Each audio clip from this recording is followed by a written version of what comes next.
युग हैरानी के साथ पूछ पड़ता है, किसे अभिमन्यु? किसे पता होगा? अभिमन्यु अपनी नजरों से सामने की तरफ इशारा करते हुए कहता है, दिलीप अंकल को युग। उनके अलावा अनुराग अंकल को और कौन अच्छे से जान सकता है?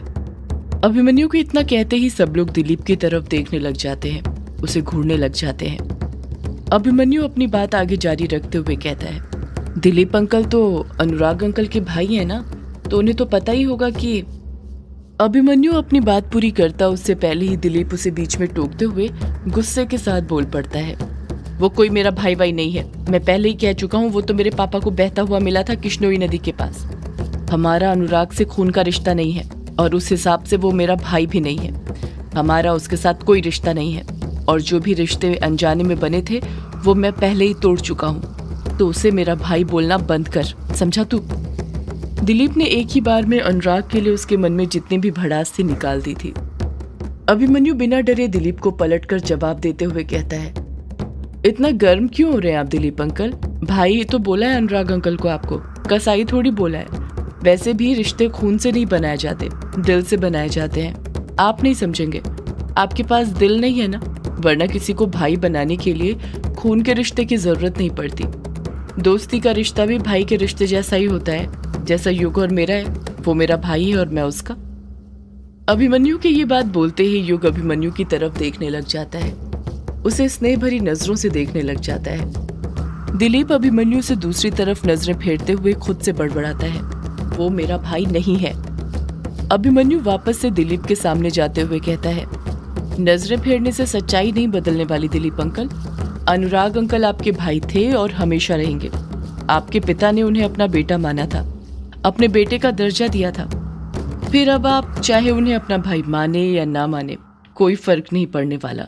पर सच ये है कि वो आपके भाई थे और हमेशा रहेंगे, समझे आप? दिलीप गुस्से से कहता है, मैंने कहा ना उसे मेरा भाई बोलना बंद कर। तू बार बार उसे मेरा भाई क्यों बोले जा रहा है? अगर एक बार भी तूने उसे मेरा भाई बोला तो मुझसे बुरा कोई नहीं होगा, समझा तू? अभिमन्यु बात को और ज्यादा नहीं बढ़ाना चाहता था, वरना उसका मन तो कर रहा था कि वो दिलीप को 3-4 बातें और सुनाए। पर अभिमन्यु जानता था अभी कुछ और जानना जरूरी था, जो सिर्फ अभी दिलीप ही उसे बता सकता था। इसलिए अभिमन्यु सीधे मुद्दे की बात करते हुए कहता है, अनुराग अंकल और आप बचपन में साथ में ही रहते थे ना ग्रेवयार्ड कोठी में, तो आपको तो पता ही होगा कि अनुराग अंकल के शरीर पर ये निशान बचपन से थे या नहीं। दिलीप रूखे स्वर में जवाब देता है, तू ये कैसे सवाल पूछ रहा है मुझसे? तुझे क्या लगता है बचपन में मैं अनुराग का शरीर देखता था कि उसके बदन पर कहाँ कौन सा निशान है? अभिमन्यु पलटकर कुछ कहता उससे पहले ही चटर्जी अभिमन्यु का साथ देते हुए दिलीप से कहता है, अब बचपन में तू अनुराग का क्या देखता था, कैसे दिखता था, ये तुझे खुद अच्छे से पता है। इसलिए बेहतर यही होगा कि तू अभिमन्यु के सवाल का सीधा सीधा जवाब दे, वरना मैं सवाल पूछने पर आ गया तो तेरी खैर नहीं। दिलीप चुप खड़ा रहा।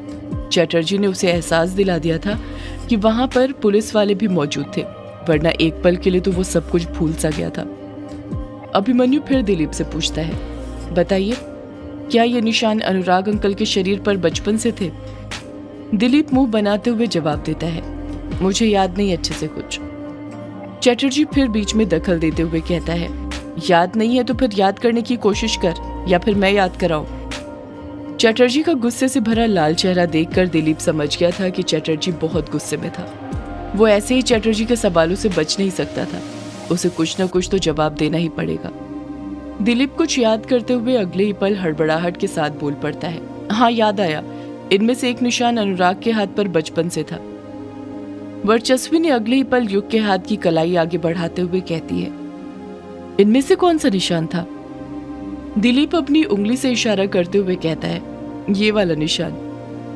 दिलीप ने पानी के बूंद वाले निशान की तरफ इशारा किया था, जो कि पहले नंबर पर था।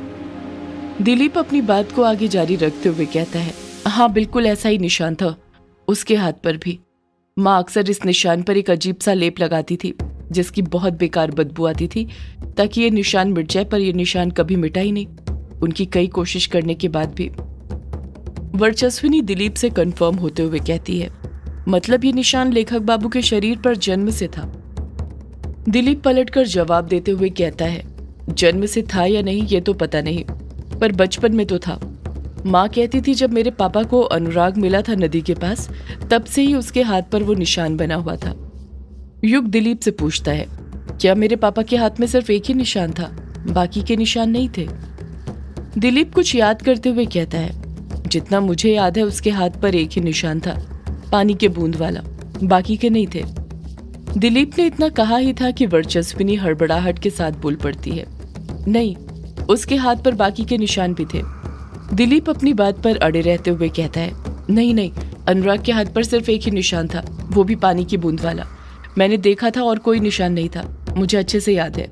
वर्चस्विनी भी अपनी बात पर अड़ते हुए कहती है, नहीं, उसके शरीर पर बाकी के निशान भी थे, मैं खुद देख कर आई हूँ, मैंने अपनी आंखों से देखा है, यही निशान उसकी कलाई पर। इन्हीं निशानों से तो काला साया अनुराग के शरीर के अंदर घुस पाया था। दिलीप पलटकर कुछ कहता उससे पहले ही अभिमन्यु अपना दिमाग दौड़ाते हुए कहता है, हो सकता है जिस तरह ये निशान युग के शरीर पर एक एक करके धीरे धीरे आए थे, वैसे ही अनुराग अंकल के शरीर पर भी आए हो। डायना तुरंत अभिमन्यु का साथ देते हुए कहती है, हाँ बिल्कुल हो सकता है अभी, क्यों नहीं हो सकता। जिस तरह ग्रेवयार्ड कोठी में रहा है वैसे ही तो अनुराग अंकल भी रह रहे थे, वो भी अकेले। हो सकता है उनके साथ भी ग्रेवयार्ड कोठी में बहुत कुछ हुआ हो, कुछ ऐसा जिसकी वजह से उनके हाथों पर वो निशान आए हो। दिलीप ने जो जो बताया था, वर्चस्विनी उन बातों को अपने दिमाग में फिर से रिपीट करते हुए दिलीप से पूछ बैठती है, तुमने बताया था कि तुम्हारी माँ अनुराग के हाथ पर एक लेप लगाती थी ताकि उसके हाथ का निशान मिट जाए। दिलीप हामी भरते हुए कहता है, हाँ, माँ हर मंगलवार शनिवार अनुराग के हाथ पर एक लेप लगाती थी ताकि वो निशान चले जाए, मिट जाए। माँ हमेशा उन निशान को लेकर कुछ डरी डरी घबराई हुई रहती थी, पर पापा हमेशा माँ से हंसते हुए कहते रहते थे, तू न दयावंती, इस निशान को मिटाना छोड़ दे, ये निशान नहीं मिटने वाला, ये अनुराग की तकदीर है और तकदीर को कोई नहीं बदल सकता। जो होना लिखा रहता है वो होकर ही रहता है। देखना, एक दिन अनुराग अपनी ही नहीं बल्कि बाकियों की भी तकदीर अपने हाथों से लिखेगा। वर्चस्विनी फिर पूछती है, तुम्हारी माँ उस निशान को अनुराग के हाथ से मिटाना क्यों चाहती थी? आखिर ऐसा क्या था उस निशान में? क्या तुम उन निशानों के बारे में कुछ जानते हो? दिलीप ना में अपना सिर हिलाते हुए जवाब देता है, नहीं, मैं उन निशानों के बारे में कुछ नहीं जानता हूँ। मैं सच कहता हूँ, मुझ पर यकीन करो, अगर मुझे उन निशानों के बारे में कुछ भी पता होता तो मैं बता देता। ये बात दिलीप ने वर्चस्विनी की आंखों में देखकर कही थी और वर्चस्विनी उसकी आंखों को देखकर समझ गई थी कि दिलीप एकदम सच बोल रहा था। वर्चस्विनी को दिलीप की आंखों में सच्चाई नजर आ रही थी।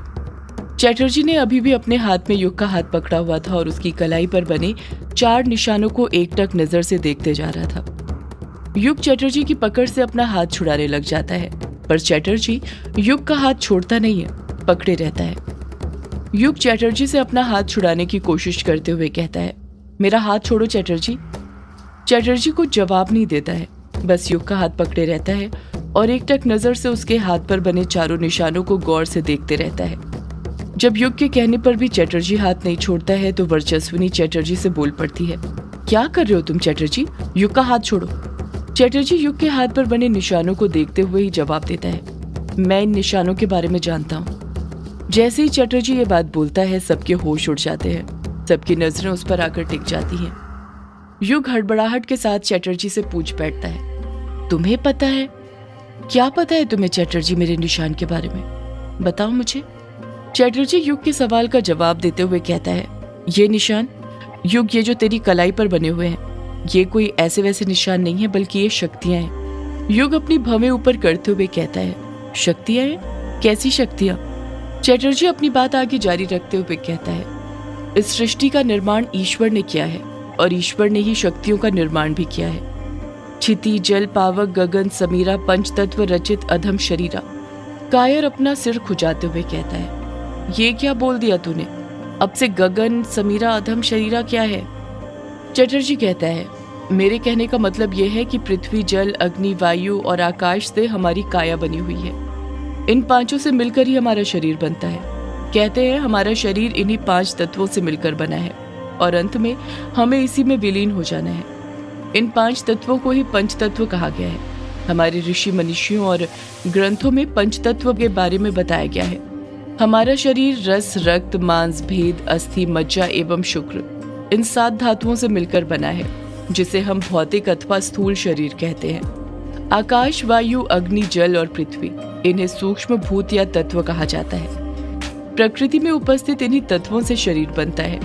कम मात्रा में इनकी उपस्थिति होने के बावजूद भी ये बेहद शक्तिशाली होते हैं। इन पंचभूतों का प्रकृति के साथ सही बैलेंस बैठाया जाए तो इंसान अपने अंदर बड़ी आंतरिक शक्ति पैदा कर सकता है। युग हड़बड़ाहट के साथ पूछता है, शक्ति पैदा कर सकता है? कैसी शक्ति? चटर्जी जवाब देता है, वही शक्ति युग जो इस वक्त तेरे पास है। तेरे पास पंच तत्वों की शक्ति ही है, तेरे हाथ पर उन्हीं के निशान है। युग चटर्जी की बात को नकारते हुए कहता है, पर मेरे हाथ पर आकाश और पृथ्वी के निशान कहाँ बने हुए हैं जो मुझे पंच तत्वों की शक्ति मिले? चटर्जी जवाब देता है, तुझे 5 पंच तत्वों में से 3 तत्वों की शक्ति मिली है। जानता है बाकी के 2 की क्यों नहीं मिली? युग चटर्जी को एकटक नजर से देखते हुए पूछता है, क्यों? चटर्जी कहता है, क्योंकि आकाश और पृथ्वी की शक्ति तेरे पास पहले से मौजूद है। युग हैरानी के साथ कहता है, क्या? चटर्जी युग को अपनी बात समझाते हुए कहता है, हाँ युग, हिंदू शास्त्रों में कहा गया है कि आकाश से वायु, वायु से अग्नि, अग्नि से जल और जल से हमारी पृथ्वी की उत्पत्ति हुई है। आकाश को सभी तत्वों को जन्म देने वाला और अंत में सभी को अपने में समा देने वाला कहा गया है। आकाश का आशय शून्य होता है, अर्थात एक खालीपन, जहाँ किसी की उपस्थिति नहीं है। आकाश एक अणुविहीन तत्व है। हमारे जीवन में शक्ति का संचार श्रेय आकाश को ही जाता है। आकाश से ही हमारे शरीर में शब्दों व वाणी का निर्माण होता है। इसका वर्ण काला रंग है। शरीर की स्थिति में इसे मस्तक नाम दिया गया है। हमारी वासना व संवेग का आधार आकाश तत्व ही है। इसकी मदद से ही वे मनचाहे स्थान पर क्षण भर में आ जा सकते थे, उड़ सकते थे, क्षमता से अधिक भारी चीज उठा लेते थे, किसी की देह में प्रविष्ट कर सकते थे। इसलिए कहा जाता है, जो मानव आकाश तत्व की प्रधानता को बढ़ा लेता है वो शारीरिक, मानसिक और आध्यात्मिक रूप से अजेय हो जाता है। और तू अजेय है युग, जिसे कोई नहीं जीत सकता। और ये शक्ति तेरे पास बचपन से ही मौजूद है, बस तुझे कभी एहसास नहीं हुआ। जिस दिन होगा तुझे कोई नहीं हरा पाएगा। युग तू सब कुछ बदल कर रख देगा। सिर्फ युग ही नहीं बल्कि बाकी सब भी चटर्जी की बातें गौर से सुन रहे थे। चटर्जी अपनी बात को आगे जारी रखते हुए कहता है, रही बात पृथ्वी की, तो उसकी शक्तियों के बारे में कौन नहीं जानता? आखिर उसी में तो हम रहते हैं। पृथ्वी का तात्पर्य हमारे शरीर की त्वचा व कोशिकाओं से है, जिससे हमारे शरीर का बाहरी निर्माण होता है। ये हमारे शरीर का भार भी दर्शाता है। इसका वर्ण पीला होता है। हमारे शरीर की गंध पृथ्वी तत्व से निर्धारित होती है व ये हमारे अंदर अहंकार का भी परिचारक है। शरीर में इसकी स्थिति जांघों से की जाती है। हमारे शरीर के हाड़, मांस, मांसपेशियां, कोशिकाएं, त्वचा इत्यादि पृथ्वी तत्व के अंदर ही आते हैं। गुरुत्वाकर्षण बल और चुंबकीय गुण भी पृथ्वी तत्व की विशेषता है, जो हमें पृथ्वी पर टिकाए रखती हैं और हमें अपना भार महसूस करवाती हैं। मेरे कहने का मतलब ये है कि हमारे शरीर की दिखने और महसूस होने वाली ज्यादातर चीजों का निर्माण पृथ्वी तत्व से ही हुआ है। तो उन चीजों को भी महसूस कर सकता है जिसे कोई नहीं कर सकता है। जैसे ही चटर्जी ये बात बोलता है, युग चटर्जी की बात से कनेक्ट होने लग जाता है। उसे पता चलने लग गया था कि क्यों वो उस काले साए की गंध को सूंघ लेता था, उसकी मौजूदगी को महसूस कर लेता था। ये उसके अंदर की शक्तियों के कारण ही होता था। चटर्जी आगे कहता है, अब मैं बात करूं तेरे हाथ के निशान की, तो ये जो तेरे हाथ पर पानी की बूंद वाला निशान है, ये। चटर्जी अपनी बात पूरी करता उससे पहले ही कछुआ उसे बीच में टोकते हुए कहता है, 2 मिनट चटर्जी। चटर्जी कछुए को हैरानी के साथ देखते हुए कहता है, क्या हुआ कछुए, तूने मुझे बीच में क्यों रोक दिया? मैंने कुछ गलत बता दिया क्या? कछुआ कहता है, नहीं चटर्जी, तूने तो एकदम सब कुछ सही बताया है, वो भी जो मुझे पता ही नहीं था। मैं वही जानना चाहता हूँ कि तुझे इन सब चीजों के बारे में कैसे पता, किसने बताया इतना सब कुछ इतनी डिटेल में? कछुए का सवाल सुनकर वर्चस्विनी मन में कछुए की तारीफ करते हुए सोचने लग जाती है, वाह कछु, क्या सवाल पूछा है, अच्छा घेरा है चटर्जी को। ये चटर्जी खुद फंस गया। अब इसे खुद अपने बारे में बताना होगा, अपनी सारी सच्चाई जो इसने सबसे छुपा कर रखी है। वर्चस्विनी भी चटर्जी पर दबाव बनाते हुए कहती है, हाँ चटर्जी, चुप क्यों खड़े हो, बताओ तुम्हें इन सब के बारे में इतना कैसे पता है, किसने बताया है? सदियों से है पुरानी ये है यक्षिणी की कहानी। यक्षिणी एक राग है, यक्षिणी तेरा ख्वाब है।